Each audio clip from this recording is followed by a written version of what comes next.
Virgo, hi! Welcome to Mystic Queen PH. At ito ang inyong energy update for November 1 to 15, 2025. So, medyo late na tayo. Better late than never. This is a general reading.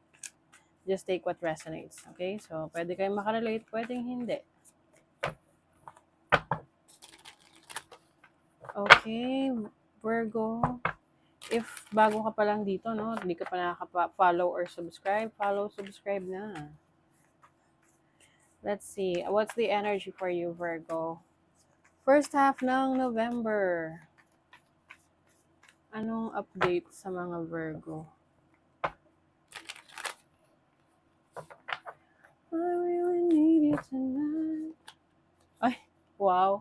Well, alam niyo yung kanta na ano, Turn around every now and then.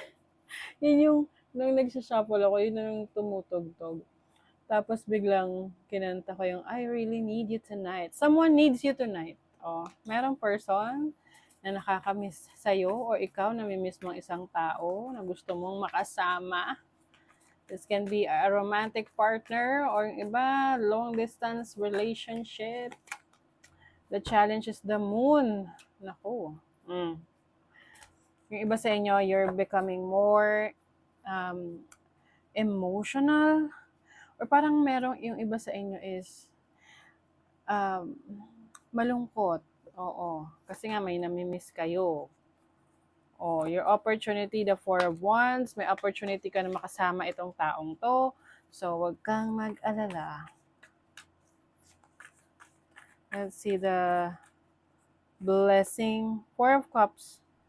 Tinan mo, you are yearning for something. Oh, as a blessing, so ibig sabihin, that's the opposite of this, no? So, makukuha mo yung ginugusto mo. Diba? Bottom of the deck, the Five of Swords. Conflicted kayo ngayon. Yung iba, no? Parang feeling nyo hindi umaayon sa inyo yung mga plano nyo, yung mga gusto nyo mangyari. But, ayan kasi yung time para mag-reflect ka sa sarili mo if that's what you really want. Yun ba talaga yung gusto mo? Ayan. You have the King of Cups, the Ace of Pentacles. This is new beginning, new opportunity na gusto mong i-pursue sa buhay. Kaya lang parang feeling mo, may mga kumukontra sa'yo. May mga pumipigil. Pwedeng tao ito o kaya naman sitwasyon, no, na hindi mo, yung iba sa inyo, hindi nyo kontrolado. But there's an opportunity for you to move past. No? Malagpasan mo yan as long as ikaw ay malakas ang loob na ipaglaban kung ano talaga yung gusto mo. Whether this is about your career, business, or finances, or relationship, yung instinct mo, yung intuition mo, yan yung magiging power mo eh. 'Di ba? Minsan alam na natin yung dapat gawin, kaya lang naghahanap tayo ng confirmation galing sa iba, or parang validation galing sa iba, but ikaw ang magti-take ng action dyan eh. Oh. Some of you are also feeling competitive with others, no? Sa ibang tao. Tapos, alam mo yung feeling na nagiging competitive ka, pero you are also losing yourself. You get my point? Na parang, okay, sobra kang competitive to the point na hindi mo na pala kilala yung sarili mo kasi masyado mo nang ina-align yung sarili mo dun sa iba kasi nga competitive ka sa kanya. Which is, meron kang sarili mong authenticity, meron kang sariling uniqueness na hindi mo na natatap in kasi you are comparing yourself or competing sa ibang tao, which is dapat ikaw yung makikipag-compete sa sarili mo. To be the better version of yourself. Okay, the Two of Cups as your energy, this is about partnership, having peace. So, some of you pwedeng merong makikipag-ayos, merong, ang tawag nito, may peace offering, oo. Especially if you are in a long-distance relationship or situationship. The moon kasi is about revelation eh. So, maaring may nare-reveal sa'yo ngayon na katotohanan sa sarili mo na dati dinideny mo na hindi yun totoo. Now, you have the opportunity to be with your family, to be more, not actually adventurous, but to mag-focus doon sa ano yung foundation mo. Ano ba yung pinaka-importante sa'yo, which is your family. And then you also have the opportunity to build something. So, pwedeng you are building your own house, building your own career, your business, sa tulong na rin ng pamilya. The Four of Cups is being able to get what you want kasi blessing mo na to eh. Yung para bang may hinahanap ka, may hinihintay ka, or minsan hindi mo alam kung ano yun, pero ngayong first half ng November, marirealize mo at mapapansin mo na, ay, ito yun. Ito yung gusto ko. Oo. So, that's your blessing. Now, money, career, finances, let's see. Six of Swords, you are moving to a new direction. So, meron ditong bago. Okay? The Fool is new beginnings, taking action, taking risks. So, yung iba, lilipat ng work, lilipat ng trabaho, lilipat ng career, mag-shift ng, ang tawag nito? Yung, hindi ko masabi. Ayan na naman ako eh, naghahang. Lilipat ng industriya or field of work. Okay?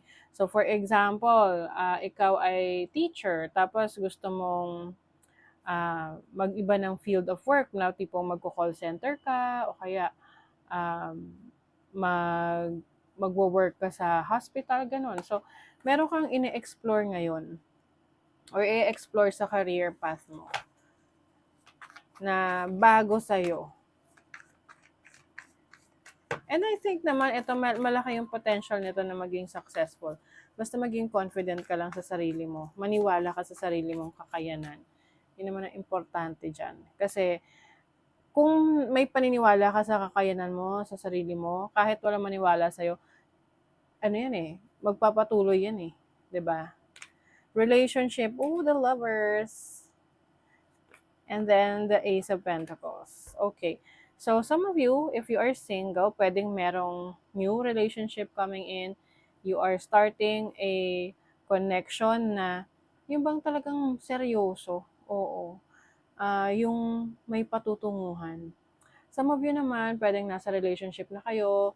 At ito yung time na mas nag-i-invest na kayo sa isa't isa, mas nagbibigay na kayo ng time, effort, energy sa isa't isa.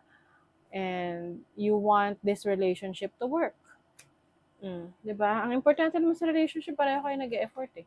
Kasi pag one-sided yan, wala mangyayari. Mapapagod lang yung isa sa kaka-effort, tapos wala naman pala siyang mahihita or wala siyang mapapala. So, for some of you, if you're in a relationship right now, yung commitment mo sa person mo, yun yung pinaka magbibigay ng direksyon sa relasyon nyo. Ayan. O, diba? You have a new direction. Keep moving. Yes, may bagong community, may bagong mga makikilala, new connections. Yung iba sa inyo kasi may mga limitation eh. So ngayon, maalis ka na dyan sa iyong limitasyon. You want freedom. Oo. So kung ikaw ay trapped ngayon sa isang toxic environment, toxic situation, now you have the opportunity to free yourself. And be with the people na supportive sa'yo, sa mga tao. Kumbaga, to be with someone na naniniwala rin sa kakayanan mo. Kumbaga, paligiran mo yung sarili mo ng mga taong may parehong paniniwala, interes, no? Dahil yun yung mga taong tutulong sa'yo na umangat. Kasi supportive sila eh, di ba? Harvest. Ang ganda nito. Harvest is about pag-ani, no? Kung meron kang tinanim, meron kang aanihin. So, kung ano man yung mga itinanim mo in the past, ayan na, aanihin mo na siya. So, just make sure magaganda yung itinanim mo para maganda rin yung iyong harvest. Soul's growth. Growth is never easy. Have faith and trust in the journey. Totoo to. 'Di ba? Malalaman mo kasi na may growth sa buhay mo 'pag may nagbabago, eh. Kapag stagnant, yung parang paulit-ulit, routinary, parang ang boring na, 'di ba? So, ibig sabihin nun walang nagbabago sa'yo. So, if nagiging uncomfortable ka na sa isang sitwasyon, you want to make some changes, mahirap man siya, pero at least alam mo na naggo-grow ka, 'di ba? Kailangan mo lang magtiwala. Magtiwala sa Diyos, magtiwala sa sarili mo na part 'yan ng journey mo. Okay? So that is your reading, Virgo. Thank you so much. See you again.